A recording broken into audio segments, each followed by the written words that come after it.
That may be the greatest catch I've ever seen in my life. Okay, my dudes, in tonight's live stream, I went out there. I completely embarrassed myself. We saw Davante Adams go at the 106, and I was sitting there going, what's going on here? Did some Aaron Rodgers news break? And yes, we were setting up the studio. We were doing so much work around the apartment that I really didn't have a chance to check Patreon. I didn't have a chance to check Discord to see the 1 million messages that I had about Aaron Rodgers. So we pulled up a live stream. We started mock drafting and really had no idea what happened. But since then, we've had the chance to dive into the situation, understand that Rodgers is coming back in 2021 to the Green Bay Packers. And of course, this has a ridiculous amount of fantasy implications for Davante Adams, Aaron Rodgers, Aaron Jones. But beyond that, there are actually a few under the radar players that this is especially good for that we'll get to at the end of the video. But before we do, guys, please go down there, drop a like, leave a comment, subscribe to the channel. And most importantly, in that comment section, let me know what y'all are thinking about this Aaron Rodgers move. And yeah, we just passed 26,000 subscribers on this channel. So thank you so much for that. And yeah, that should be it. Let's pull this up. Let's dive into these numbers. So with Aaron Rodgers, this was someone that before the news, we actually had him ranked as our quarterback 13, and we had to move him up. Of course, we moved Aaron Rodgers up to be the quarterback 11 in fantasy. Now, I will say that we are actually going to be lower than consensus on Aaron Rodgers, and the reason for this is his touchdown rate was completely unsustainable in 2020. Now, if you pull up the past 3 seasons for Rodgers, now I will admit that, yes, he is still a very good real-life NFL quarterback, but I think that his last year in 2020 was an outlier based on the previous 3-year sample that we had, where in 2020, he was the quarterback 4 in points per game. In 2019, he was the quarterback 15. In 2018, he was the quarterback 10. And what we really want to focus in on is the touchdown rate, because we know there is nothing more volatile in fantasy football than touchdown efficiency. So if you look at the recent past of the guys that led the NFL in their touchdown rate in the following season, almost every single time that player sees a drop-off. Mahomes led the league in 2018. Yes, Mahomes is still an elite quarterback. Lamar Jackson led the league in 2019. Then you see his passing fall off the face of the earth. And now Aaron Rodgers is the next candidate, where if you look at the past 3 years, there's one thing that stands out, because every year he finished in between 250 and 280 passing yards a game. And he was actually right square in the middle of that in 2020, his great season. Now the difference is, in both 2019 and 2018, these were years where he actually averages a touchdown and a half a game, compared to 2020, where he doubles it. He averages 3 touchdowns a game, which is absolutely massive, of course. And what you consistently see the fall off with Aaron Rodgers is actually his rushing usage. So in 2018, he went from being a quarterback that could potentially pick you up 20 rushing yards in a game to, in 2019, drop that down to 11. And in 2020, drop that down to 9. So with Rodgers, you're seeing the touchdown rate spike this past year. You're seeing the rushing consistently decline, while the overall passing efficiency and the passing volume is about the same. So Rodgers is going to be a clear stay away candidate for me. Now, there are so many other great options in this offense. I am all about our next player with Davante Adams. Okay, so here with Davante Adams, he actually went at the 106 in this draft that we did tonight. Now, I think that's a little rich. I think if you're looking at the bell cow running backs, more times than not, you're going to be wanting to go with one of them.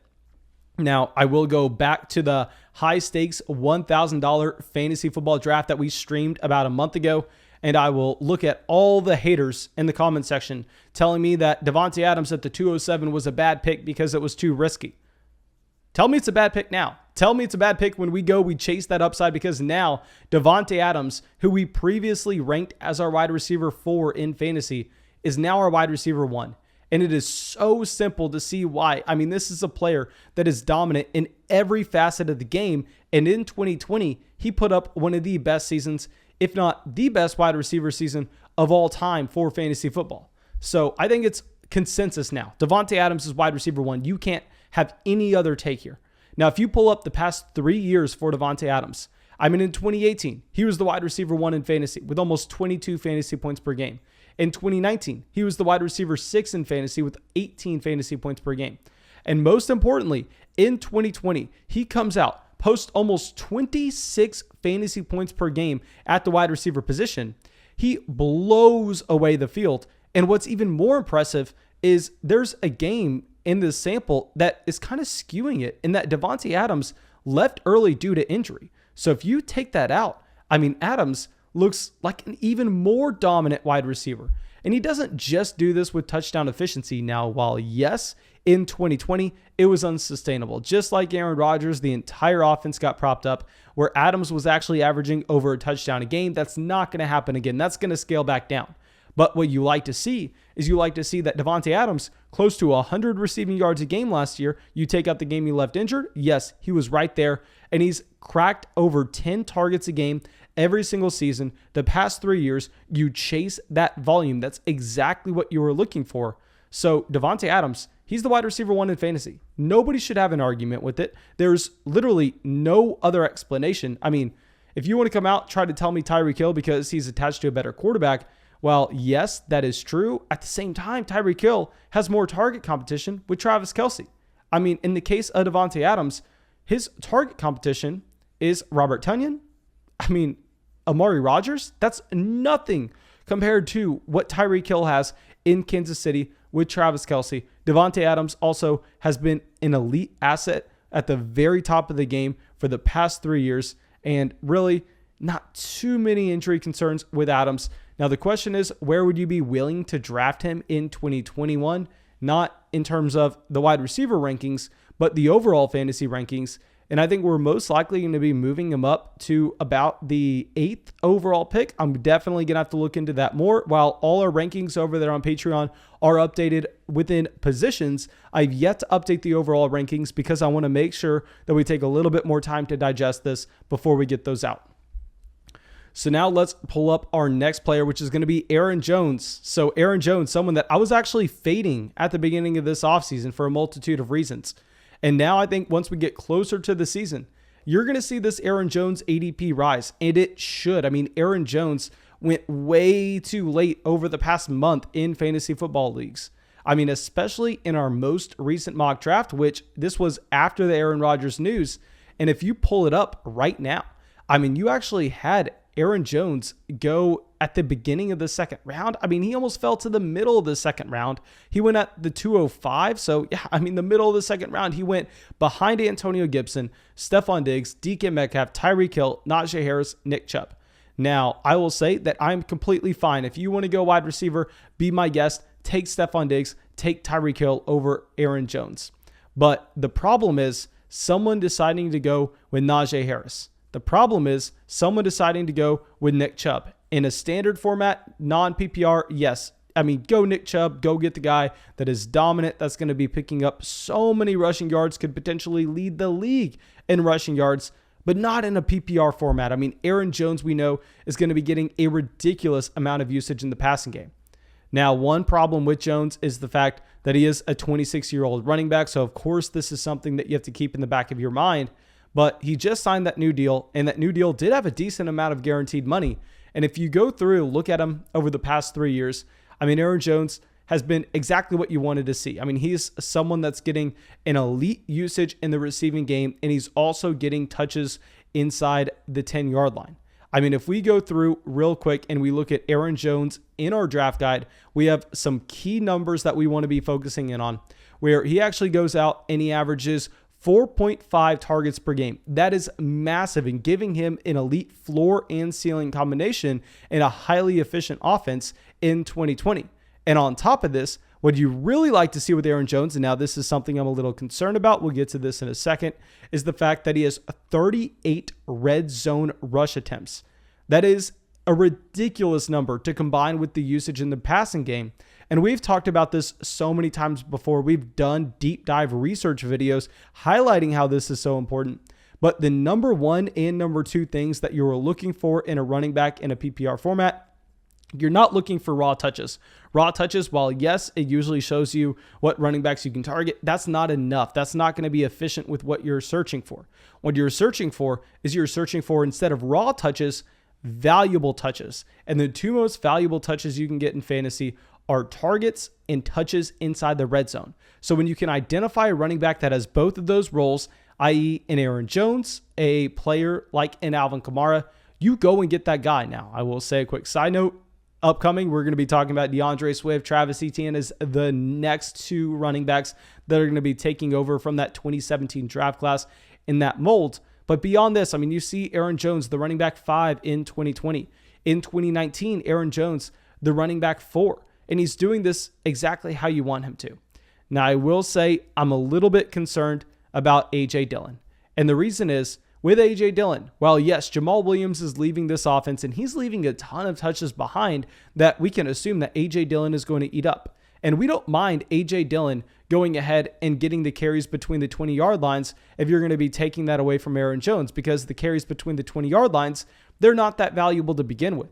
But what we have to be worried about is A.J. Dillon coming out and getting goal line usage, because that would turn Aaron Jones into a top 5 elite running back in fantasy over the past few years into someone that you really have to be concerned that he's just going to be a pass catching option that's highly efficient with those targets because he's an elite playmaker. But A.J. Dillon is a monstrous human. We'll talk about him in a second. And because of this slight concern, I can't necessarily just jump Aaron Jones up to being a top 5, top 6 running back. So instead, we are going to have Aaron Jones as our running back 9. We previously actually had him as our running back 11 behind both Antonio Gibson and Nick Chubb. But now that Rodgers is coming back, now that we can believe in the offense, we're going to be moving Aaron Jones ahead of both of those running backs directly behind Austin Eckler. So now let's get our next guy up here, A.J. Dillon. Now this is going to be my number 1 target from this offense. And we kind of already briefly mentioned why. We already know that so much value is going to be coming from this running back backfield when this team has an elite offensive line, when this team has Aaron Rodgers providing an elite level of efficiency where they should see a ton of trips to the red zone. They should really not have to punt the ball that much. And that's going to lead to these running backs being highly productive. A very similar situation to what we have in Cleveland. Now, in the case of A.J. Dillon, what I actually want to be going back to is how we were talking about he has the potential to steal goal line reps from Aaron Jones this upcoming season. Because if he could go through and steal goal line reps, all of a sudden, A.J. Dillon becomes someone that you can start in fantasy while Aaron Jones is still playing. I mean, go back to what we actually had in New Orleans so long ago with the combination of Alvin Kamara and Mark Ingram. This would be something very similar, where Alvin Kamara was the guy getting the usage in the receiving game, and you have A.J. Dillon getting the usage at the goal line, and both of them can be top 20 running backs in fantasy. And this is so appealing for A.J. Dillon because he's consistently going as a low-end running back 3, high-end running back 4. So if he earns that role in this offense, he automatically beats his ADP. But the one thing that you love to see with A.J. Dillon, and this is why I'm going after him everywhere, is if something happened to Aaron Jones, he steps up to be a workhorse running back, someone that you can really get behind as possibly a top option in fantasy. I mean, tell me what A.J. Dillon would be in terms of the overall draft pick if Aaron Jones went down with the torn Achilles. Because I would argue that A.J. Dillon would be going way higher than Darrell Henderson right now. This is a running back that was drafted in the 2nd round in that 2020 draft class. I mean, if you look at his side speed athleticism, I mean, it's ridiculous. This is a player that is 247 pounds, 6 foot tall. I know we talk about this all the time, but that's the same weight, 3 inches shorter than Derrick Henry. So A.J. Dillon, pretty much a bigger running back than Derrick Henry if you look at his BMI and his overall weight. Now, he has the same speed. He ran a 4.53 40-yard dash.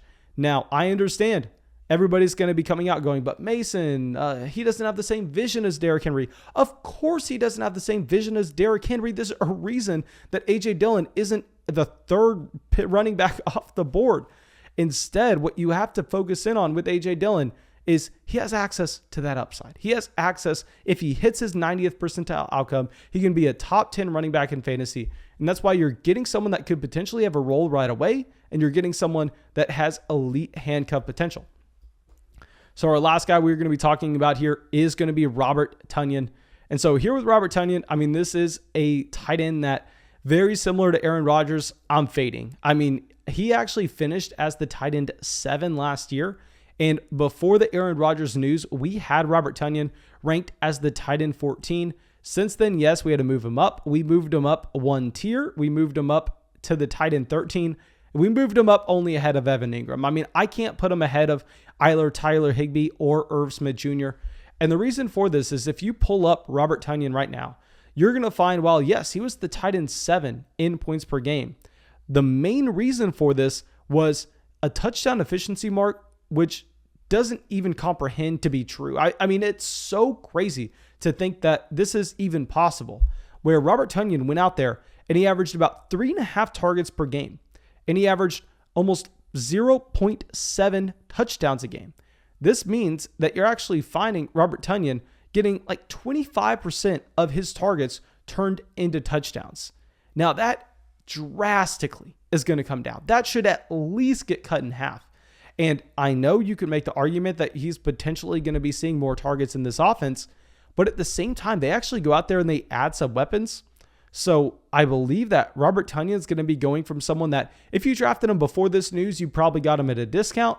I'm happy for you. You probably made a good pick there. But my initial reactions are people are going to overreact to Aaron Rodgers coming back. They're going to raise up Robert Tonyan too much to the point where we can't be interested. Now, our last player we're going to talk about is going to be Amari Rodgers. And here with Amari Rodgers, I actually think that he's sneaky. I think you can draft him now in fantasy based on the fact that this is a player that's a rookie. I think we'll know right away what his role is going to look like. And yes, of course, Aaron Rodgers really does not get along well with rookie wide receivers. We know that Aaron Rodgers is really weird trying to choose his guys and not necessarily go anywhere else. But in the case of Amari Rodgers, this is at least someone that has the draft capital. He was selected in the 3rd round. He's only competing for snaps with Marquez Valdes-Scantling and really nobody else. So I think that you at least have to put him on the radar. Coming out of Clemson, played behind T. Higgins, played behind Justin Ross. I mean, really never got a true shot to do anything until 2020. Now, I will say his prospect profile doesn't look that good, but the situation is great. So I'd at least go out there and see if you can get Amari Rodgers in the last, maybe second to last round of your fantasy draft. Now, thank you, my dudes. I really hope that y'all enjoyed this video, and please go to the comment section. Let me know what y'all are doing with this Green Bay Packers offense. And yeah, that's all I got for you, and have a great day. We've gotten a ton of new members joining the flock. Thank you, Grind for Gold, Devin, Bungified, Brian, Brody, Victor, Chris, Grant, Trevor, and David. Thank you, my dudes.